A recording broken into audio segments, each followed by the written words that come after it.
Hi guys, இந்த வீடியோவில் நம்ம எதை பற்றி பார்க்க போகிறோம்னு வச்சுக்கோங்க. நம்ம போயிட்டு இப்போ துப்புரவு பணியாளர் கூட வந்து வேலை செய்ய போகிறோம். அம்மா வணக்கம்மா. இந்த வேலை உங்களுக்கு எப்படி இருக்கு? இந்த வேலை எப்படி இருக்கு? ரொம்ப கஷ்டமா இருக்கா?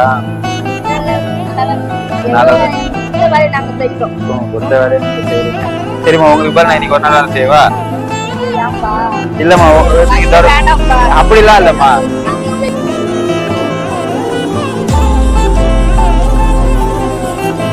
துப்புரவு பணியாளர்கள்லாம் இல்லைன்னு வச்சுங்களேன், நம்ம நாடு சுத்தமாகவே இருக்காது.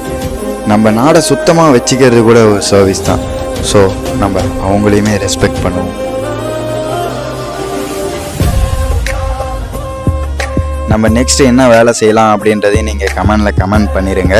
அவங்க எவ்வளோ கஷ்டப்படுறாங்க அப்படின்றதையும் நம்ம பார்ப்போம்.